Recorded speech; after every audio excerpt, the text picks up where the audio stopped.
Bonsoir à tous et bienvenue dans cette nouvelle édition du journal. Au sommaire, une actualité quelque peu chargée. Et pour en parler avec nous ce soir, Pierre Bellucci est sur le plateau. Pierre, bonsoir. Bonsoir Amina et bonsoir à tous. Alors on va voir une actualité, comme on l'a dit, quelque peu chargée, avec notamment ce qui se passe en ce moment au conseil départemental. Une grève qui continue, mais des discussions sont en cours. On verra ce qu'il en est tout à l'heure dans ce journal, Pierre. Mais d'abord, voici les titres de ce mercredi 7 septembre. Nouvelle journée de grève au conseil départemental. Après l'échec des négociations hier, les agents ont décidé de durcir le ton ce matin. Car si jusqu'alors ils refusaient de bloquer la population, la fin de non-recevoir qui leur est opposée a changé la donne. À moins qu'un terrain d'entente soit trouvé rapidement. En cette rentrée scolaire, les parents d'élèves doivent payer la collation pour l'année à venir. Problème, comme de nombreuses autres administrations, la mairie annexe du chef-lieu n'est pas en mesure de faire face à l'affluence qu'elle connaît depuis 3 semaines. Certains parents sont donc contraints de dormir sur place afin que leurs enfants bénéficient rapidement d'une collation. Porté par Hip Hop Evolution, le projet Street Art Mayotte a débuté il y a 2 jours. Cette réalisation artistique participative vise à remettre en couleur les rues des quartiers de Cavani et de Kaweni. Ce matin, Martin et Mathieu, 2 des 3 street artistes prenant part au projet, ont continué à repeindre avec les habitants une rue du quartier de Cavani. Zoom sur un art qui fédère à la fin de votre journal. Mais d'abord, pour ouvrir ce journal, ce point sur ce qui se passe en ce moment du côté de la route nationale de Kaweni et qui a provoqué des embouteillages monstres dans les 2 sens de la circulation. Pour en parler, Pierre Bellucci, alors dites-nous, qu'est-ce qui se passe très exactement en ce moment sur ce tronçon de route ? Oui, alors, qui n'a pas provoqué, qui provoque encore actuellement, parce que effectivement, le chef-lieu est complètement bloqué. Je dirais même, ça va plus loin que le chef-lieu, puisque en fait, à partir du rond-point Méga jusqu'au rond-point, finalement, c'est une toute petite parcelle, j'allais dire, de la route nationale. Rond-point Méga jusqu'au rond-point de la zone Nel. Les policiers, on le voit sur ces images, sont sur place. Ils vont procéder à une reconstitution dans le cadre du meurtre de Christophe Brousset qui est intervenu le 15 avril dernier à 19h30. Donc on se souvient les mois que ça avait suscité, les marches ensuite, et puis aussi j'allais dire ce déclic au niveau de la préfecture. Aujourd'hui voilà, il y a cette reconstitution, il y a ce blocage actuellement qui a commencé vers 17h. Alors justement, Patrick Millien est également sur place. Patrick, le point sur ce qui se passe en ce moment, qu'en est-il de cette reconstitution et pourquoi avoir choisi cet horaire pour la faire ? Alors, qu'en est-il de cette reconstitution ? Eh bien, elle a déjà démarré, même si on attend effectivement les personnes, les auteurs, les présumés auteurs de ce meurtre. Ils ne sont pas encore arrivés. Ils devraient arriver aux alentours de 19h30, si nos informations sont justes. Quoi qu'il en soit, Pierre l'a parfaitement dit, depuis le rond-point Méga, bientôt Tati, le rond-point Méga et le rond-point zone L, c'est totalement zone interdite. Regardez, toute la zone est balisée de la sorte, des véhicules de police évidemment, des véhicules de gendarmes. Alors pourquoi il y a la police et la gendarmerie ? Parce que c'est une reconstitution avec un juge d'instruction et tout ce qui va avec. La police parce qu'on est dans une police, et les gendarmes parce qu'ils vont amener dans quelques instants les présumés auteurs de Magicavo ici. Alors pour répondre à votre dernière question, pourquoi à cette heure-là ? Eh bien parce que justement, il s'agit d'une reconstitution. Et dans le cadre d'une reconstitution, on doit retrouver les mêmes faits, les mêmes gestes, les mêmes actes, aux mêmes horaires. Et Pierre l'a dit, c'était aux alentours de 19h30 que le meurtre s'est produit. Il faut donc que cette reconstitution se passe exactement de la même manière, aux mêmes heures. Alors, il fait nuit, vous le savez, on est en direct là, donc on ne voit pas grand-chose. On est tous effectivement parqués on va dire à quelques dizaines de mètres de l'endroit où a lieu la reconstitution. Alors les voitures, elles, attendent de l'autre côté du rond-point Méga et de l'autre côté du rond-point Nel. Patrick, un petit mot, qu'est-ce que ça peut changer ? Pourquoi cette reconstitution ? On parle notamment au niveau de la qualification des faits. C'est ça qu'on cherche aujourd'hui à déterminer ? Peut-être changer la qualification ? C'est ça. Alors, est-ce que c'est pour changer la qualification ou pas? Ça, c'est le juge qui le décidera. Mais c'est vrai que le juge d'instruction a besoin de se rendre compte sur place de ce qui s'est passé et comment ça s'est passé. Pourquoi? Eh bien, simplement pour savoir s'il y a eu véritablement préméditation ou pas. Ça veut dire quoi en clair? Est-ce que la personne qui est venue et qui a poignardé Christophe est venue pour le tuer? C'est-à-dire que là, il y a préméditation, et évidemment, la qualification est différente, ou alors c'est un geste malheureux. Et ça, effectivement, la reconstitution devra démontrer un certain nombre de choses, en tout cas, ouvrir la possibilité au juge d'instruction de décider si oui ou non il y a eu préméditation, et s'il y a eu préméditation, là, ça peut être très, très, très grave. Alors, dernière question, Patrick, on imagine que les esprits en ce moment ne sont pas forcément contents, enfin les chauffeurs, ceux qui sont dans leur véhicule à attendre que cela passe. Comment réagissent-ils? Vous l'avez dit, c'est vrai qu'ils sont pas contents, les chauffeurs, en tout cas ceux qui rentrent chez eux, etc. Mais parce qu'ils ils ne savent pas pourquoi. Et quand on les croise et qu'on leur dit non, c'est la reconstitution du meurtre de Christophe, ah bon, ah oui, on comprend. Mais pourquoi on ne nous l'a pas dit? Pourquoi on ne nous a pas expliqué?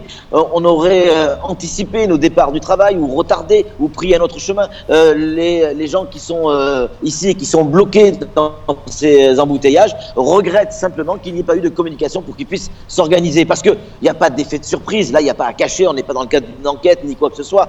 C'est une reconstitution. On sait que de telle heure à telle heure, pas complètement, parce qu'il n'y a pas d'heure de fin, c'est quand le juge décidera que cette reconstitution sera terminée. Mais dans ce créneau horaire, en tout cas, dans un créneau horaire assez défini, pas de circulation sur ce tronçon de route, donc un peu avant la station Total et jusqu'au rond-point Nel. Donc, à partir du moment où on explique aux gens, les gens comprennent, mais là, ils n'ont pas l'explication, donc ils sont en colère. Merci beaucoup Patrick. On suivra bien évidemment les suites de cette reconstitution dans nos éditions à venir. Pierre, qu'en est-il? Donc demain, on aura plus de nouvelles sur ce qui s'est passé? Oui, on va en savoir un petit peu plus. Il y a encore pas mal de choses à ajouter quand même. Donc déjà, rappeler les faits. Finalement, on l'a pas évoqué, mais le 15 avril, il a été poignardé. Il allait chercher son enfant tout proche du collège de Kaweni, qui était au judo. Il suivait un cours de judo et 3 jeunes sont arrivés âgés de 15, 16 et 17 ans et ont voulu lui prendre ses affaires personnelles, notamment son téléphone. Il a résisté. L'un d'entre eux l'a poignardé à mort. Il est décédé des suites de ses blessures au CHM de Mamoudzou. Voilà, donc on se souvient un peu de ce que ça avait créé. On se souvient aussi que la population s'était vraiment mobilisée, notamment pour l'arrestation d'un des 3 présumés coupables. Et on se souvient qu'à Kaweni, il avait été arrêté par la population. Ils étaient activement recherchés. Donc voilà, et on se souvient qu'ensuite il y avait eu un changement au niveau de la préfecture. On s'était dit, on a franchi une barrière. Aujourd'hui, quelqu'un est mort pour un téléphone portable.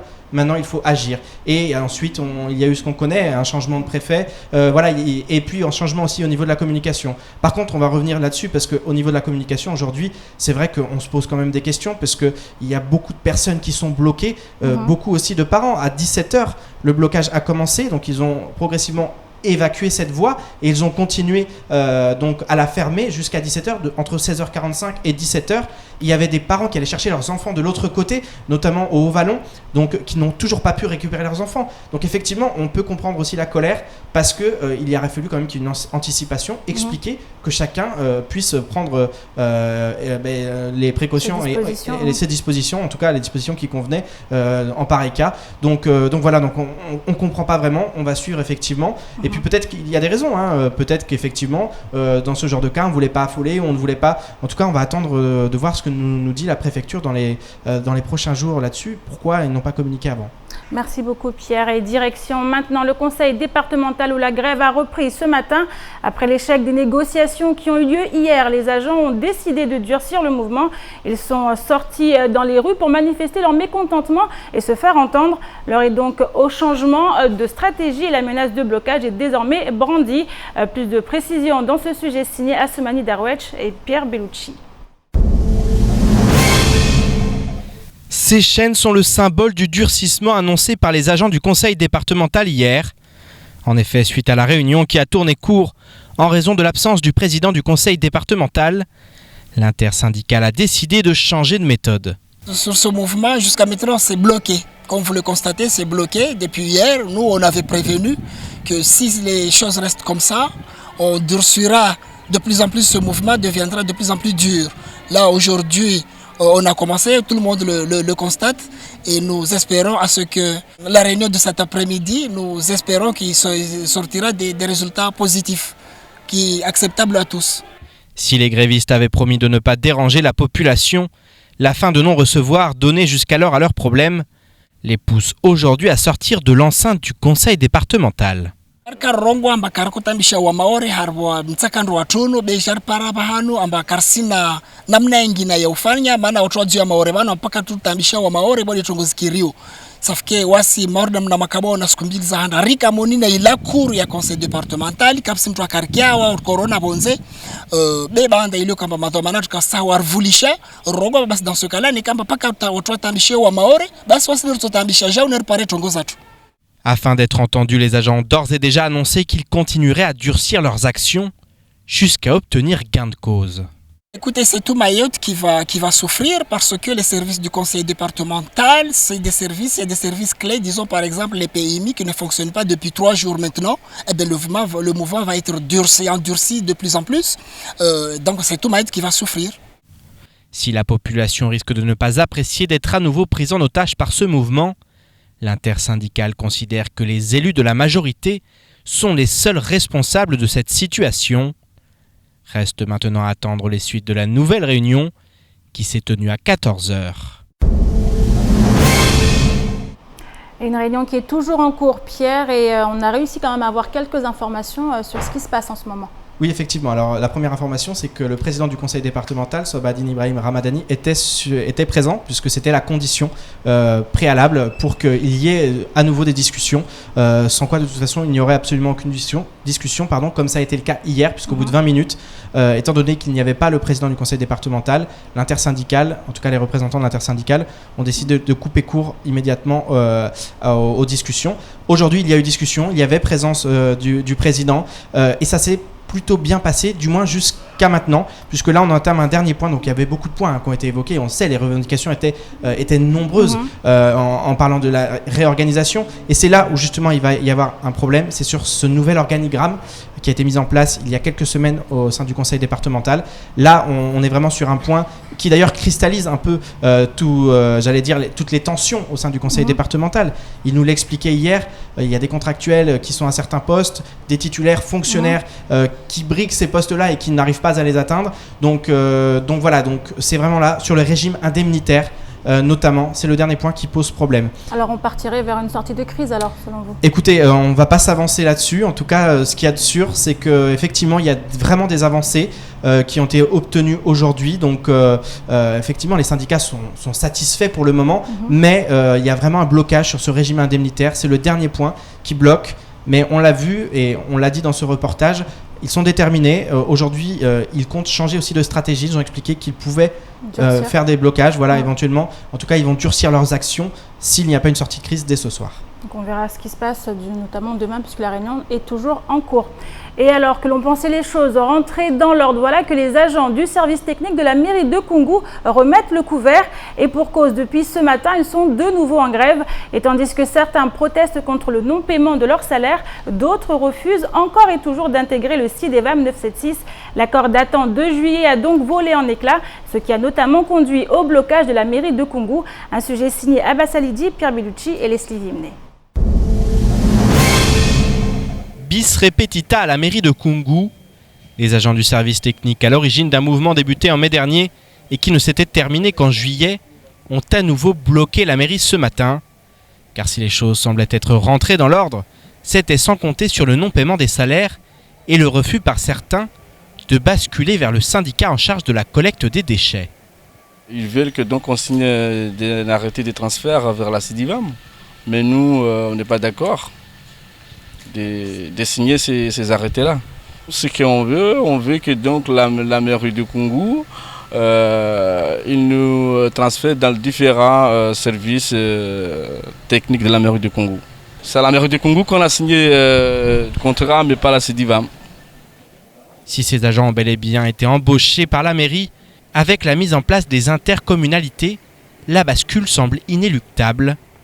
Mais certains ne l'entendent pas de cette oreille et souhaitent à nouveau rencontrer le maire pour lui faire part de leurs revendications.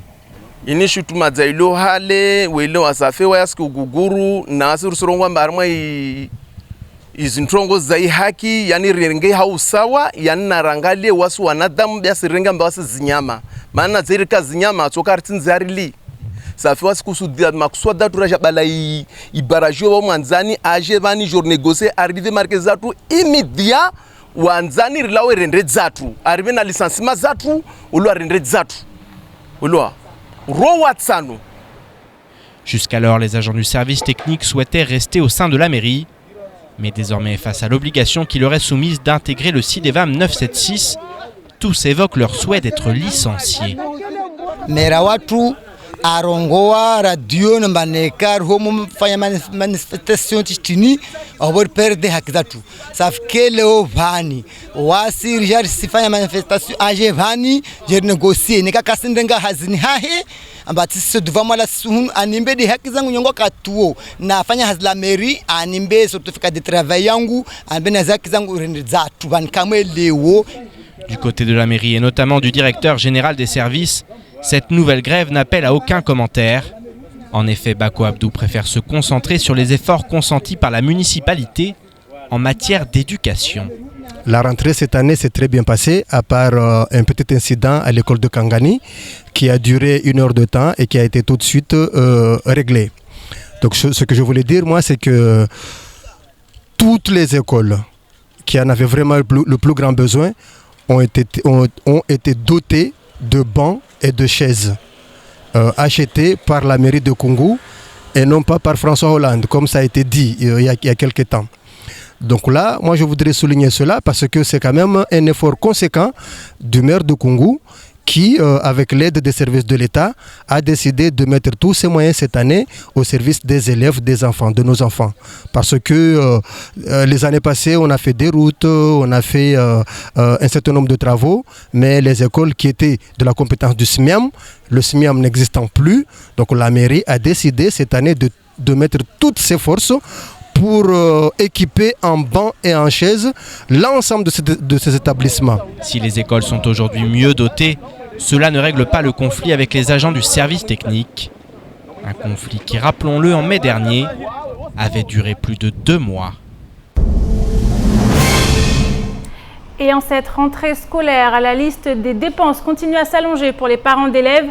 Entre autres frais de scolarité, ils doivent également penser à la collation de leur progéniture. Pour s'en acquitter, des dizaines de parents affluent ainsi chaque jour devant le bureau annexe de la mairie. Sauf qu'en raison d'un manque de moyens matériels et humains, impossible pour les services d'accueillir tout ce monde.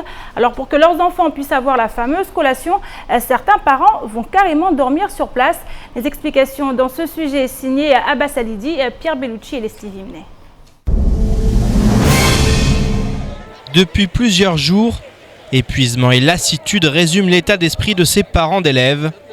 En effet, en cette rentrée scolaire, ils sont contraints de passer des heures devant la mairie annexe du chef-lieu afin de payer la collation de leurs enfants. Déjà une semaine ya raru rangoni jawani ama silindri ya live gute inshallah. Aha. Tabiri parovani devo marisija rila la batawagari. Tabiri parovani devo kambe biro ya moja. Wanroa sija wekati vanu elala vani manundi msona tema godori ya laliovani amba makarto ya mabawa deria laliao. Babo yote nzuri.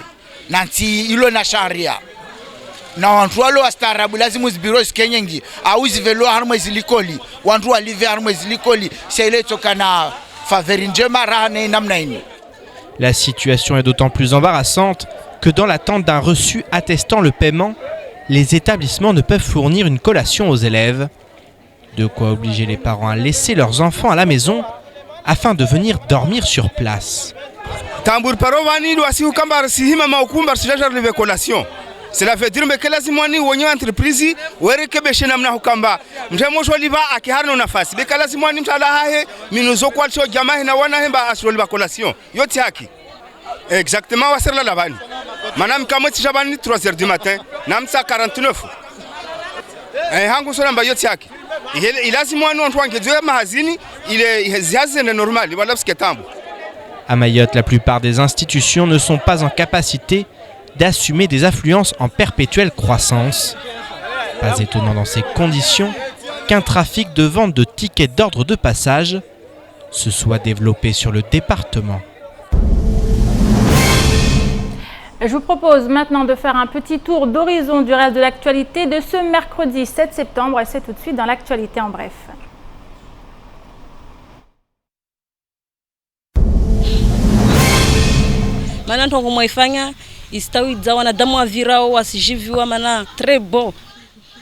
Rendre l'art accessible tout en rassemblant, c'est le but du projet Street Art Mayotte porté par Hip Hop Evolution. Ce sont Antoine, Mathieu et Martin, venus spécialement sur l'île aux parfums, qui mènent à bien cette démarche artistique. Alors c'est parti pour les brefs, je vous le disais tout à l'heure, petit tour d'horizon de ce qui s'est passé aujourd'hui, ce mercredi 7 septembre. Depuis lundi, l'île est en deuil suite à la disparition du colonel Laza.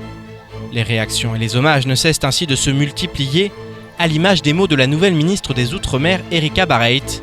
C'est avec une immense tristesse que la ministre des Outre-mer a appris la disparition de Madame Halima Lazamzé, également appelée colonel Laza. Témoin iconique de l'histoire du département de Mayotte, elle s'est révélée par son activisme aux côtés de Zenam Déré, Zaina Mérès et des autres chatouilleuses.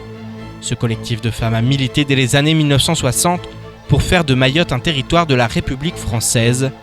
Courageuse et déterminée, Halima Lazamzé a été l'une de ces femmes qui ont ouvert la voie à tant d'autres en prouvant que leur combat n'était pas vain et que leur voix pouvait et devait être entendue. La nouvelle ministre des Outre-mer qui a également affirmé que pour sa première visite officielle, elle se rendrait sur le 101e département. Comme à chaque rentrée scolaire, les étudiants du département sont confrontés au retard de paiement de la bourse nationale et de la bourse service public. Face à cette situation, Saïd Mohammadi, président de l'association des étudiants du CUFR de Dembéni, s'est fendu d'une lettre destinée au préfet Frédéric Vaux et à madame le vice-recteur Nathalie Constantini. Nous avons comptabilisé l'année universitaire dernière jusqu'à 2 mois de retard de versement, chose qui est tout simplement inconcevable pour un sujet aussi sensible que la bourse nationale.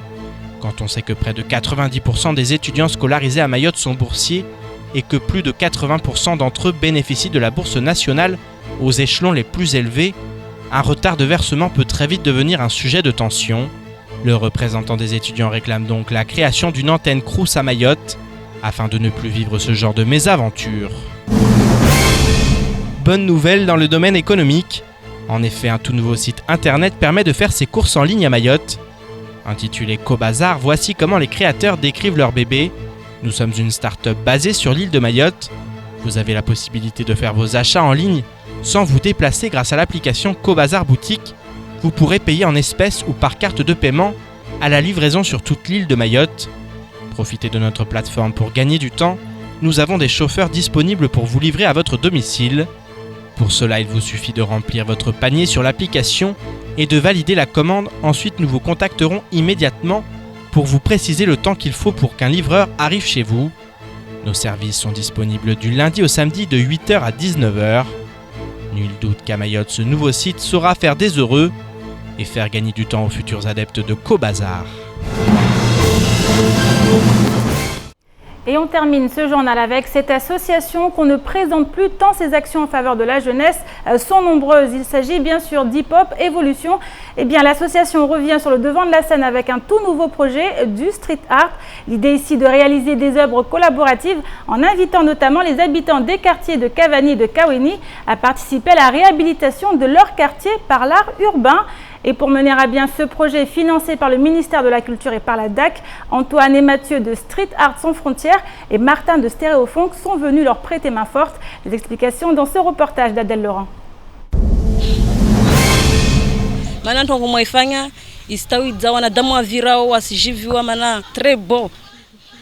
Rendre l'art accessible tout en rassemblant, c'est le but du projet Street Art Mayotte porté par Hip Hop Evolution. Ce sont Antoine, Mathieu et Martin, venus spécialement sur l'île aux parfums, qui mènent à bien cette démarche artistique participative. Pour nous, c'est vraiment l'idée de venir peindre et redécorer des endroits où la peinture et la couleur sont absentes. Ça s'est passé, en fait, on est venu, on a dit on va vous mettre de la couleur, est-ce que ça vous intéresse ? Et on a commencé par 1 maison, 2 maisons, 3 maisons, et puis là on est en train de peindre toute la rue, avec les habitants. avec le soutien des habitants, des parents et des enfants. Et pour rendre cette activité accessible à tous, les 3 street artistes ont dû faire un choix artistique. On a souvent des réponses des enfants qui est on ne sait pas dessiner, on ne sait pas faire. Du coup, on essaye tout d'abord de créer, on pourrait créer des formes, même des œuvres beaucoup plus compliquées. On a décidé justement de partir sur des formes géométriques simples et accessibles pour permettre aux enfants ou toute autre personne de peindre sur les œuvres communes. S'adapter pour rendre l'art accessible et l'objectif ici est également de fédérer. Peindre dans la rue, ça nous permet d'être en lien direct avec la population en fait. Peindre dans un atelier bloquerait cette accessibilité. Ça permet aussi de casser ce rapport aux classes sociales, de quartier, de richesse, pauvreté, de religion. Nous, ce qu'on voudrait, c'est essayer de faire des mixités culturelles et à un moment, si on peut avoir, pareil par rapport au village, si on peut avoir des jeunes de Kaweni qui viennent peindre à Kaweni et faire des échanges comme ça, on aura l'impression d'avoir gagné notre pari aussi. Et à Kaweni, le pari semble être gagné. En effet, la population a approuvé cette réhabilitation de leur espace de vie. Vu les sourires et les regards et des parents et des enfants, je pense qu'on leur fait plaisir. Et le but, c'est de les associer. Et puis pourquoi pas, après, que les jeunes prennent la relève et se rendent compte que d'une passion, ça peut devenir un moyen d'être encore plus citoyen et de participer à la vie de la communauté. L'art urbain comme un moyen d'expression et de réhabilitation d'un espace.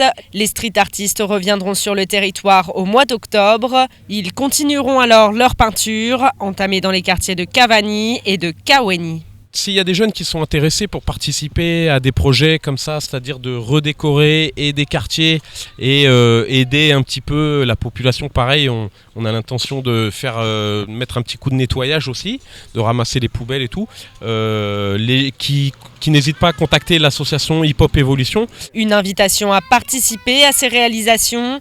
En effet, les street artistes souhaiteraient impulser la création d'une communauté d'art urbain sur Mayotte. Pour le moment, cette démarche artistique a permis de créer du lien entre les habitants et les artistes, tout en apportant de la couleur et de la gaieté dans les quartiers.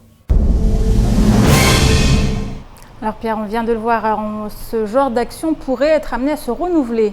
Oui, effectivement, en tout cas, c'est la volonté de l'association Hip Hop Evolution et de ses représentants street art qui aimeraient en tout cas faire participer. Et puis aussi, on en parlait, c'est une revalorisation aussi du patrimoine culturel et c'est une façon aussi de remettre en valeur les bangas en les décorant avec un mélange culturel aussi. Le street art qui est très peu développé à Mayotte, mais qui a vocation à se développer. Et puis aussi, on le voit, l'implication de ces jeunes qui sont heureux de participer. On le sait, souvent on tape sur cette jeunesse, mais cette jeunesse, c'est quelques individus qui souvent se sont égarés, mais la plupart de ces jeunes sont très volontaires. Ils demandent justement que ça, à pouvoir participer à des projets et puis avoir l'impression de servir, j'allais dire, pour l'intérêt général. Donc Hip Hop Evolution sait faire ça, sait permettre à ces jeunes de trouver leur voie ou en tout cas de s'investir dans quelque chose qu'ils aiment. Et c'est pour ça que nous mettons souvent en avant cette association, comme beaucoup d'autres. Je pense aux associations à Kaweni,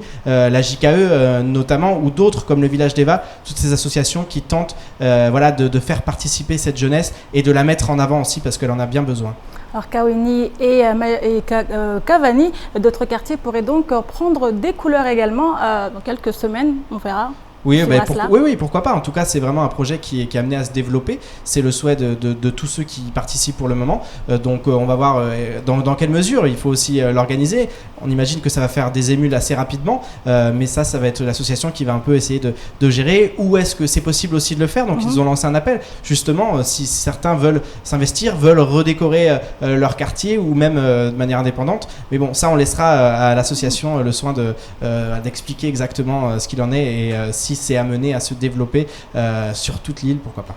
Merci beaucoup Pierre pour ces explications et c'est la fin de cette édition. Merci à vous de l'avoir suivi. Une édition à retrouver en rediffusion sur OAM5, également disponible en replay sur notre site l'infoquesi.fr, sur YouTube et sur notre page Facebook. Et demain matin dès 6h comme tous les matins, retrouvez toute l'équipe de la matinale. Naïlani Afsati, gérante du Bengali, sera l'invitée du temps de parole. Excellente soirée à vous sur KTV et à demain.